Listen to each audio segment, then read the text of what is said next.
At first glance, the image of divine mercy that circulates among the people in Cameroon is surprising, even startling. The face of Jesus is covered by a tribal mask.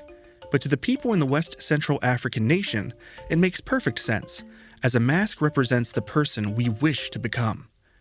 Every person wants to be transformed, to become strong, to be free from evil. In this case, to be like Jesus. It's one of the many ways our Marian priests in this African nation use indigenous art to bring people closer to the merciful Christ and divine mercy. God has always used local culture to meet people where they're at, and then to lead them to Christ. The Marians arrived in 1999 with several tasks: to proclaim hope to the people, educate them in the faith, support children and families, and set them free from fear and poverty. The unique strategy was to create small communities of divine mercy.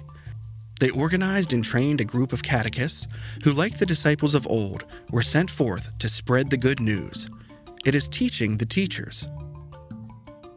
Eventually, every village and parish in the diocese had a Divine Mercy group. Participants pray the Divine Mercy Chaplet daily and practice works of mercy.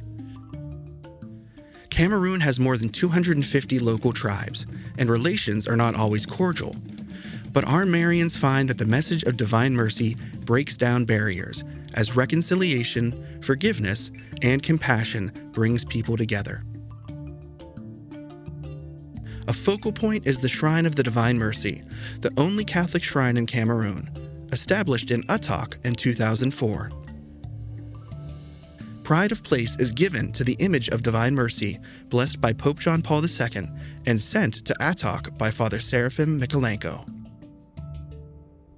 Throughout the year, and especially on Divine Mercy Sunday, thousands make walking pilgrimages to the shrine, undeterred by the often drenching rain.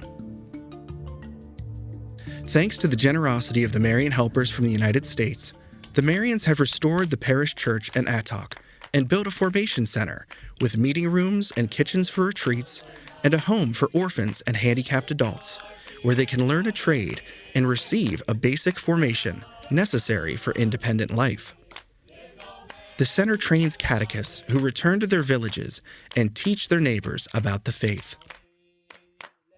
Evangelization about God's mercy is alive in Cameroon, but the needs remain enormous.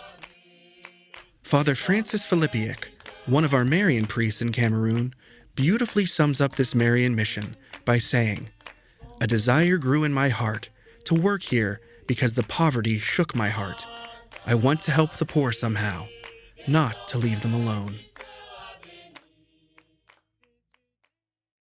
Wow. And if you notice, those people are so dedicated. Did you know that they even request sometimes homilies up to 3 hours long? So you might want to remember that. In fact, I would fit in really well there. But anyway, now let's bring in Father Joe Roche, who in his capacity as Vicar General has visited our Marian missions there in Cameroon. So Father Joe, what were your impressions of the people in Cameroon and the work that our Marians are doing there? The faith is extraordinary. People have so little, and yet they will walk miles to Attock in the rain to attend Mass. Pilgrims come to the shrine with their prayer intentions written on small pieces of paper, which are placed in a basket with a few pennies, all that they have. Father Philippiak, whose energy, enthusiasm, and compassion are boundless, puts this basket in the sanctuary beside the altar. Over several months, he takes a few out and will read from them, offering the intentions to Christ in his prayer. It helps him to know what people are asking for and what they are thankful for. With great respect, they bring to Christ everything they have. And our viewers may be surprised to learn that our Marian priests do more than just offer the sacraments. Often, they are involved in arranging the basic necessities of life, such as food, water, medicine, all in the face of desperate poverty. Indeed. Here, the metaphor of the field hospital as expressed by Pope Francis is appropriate.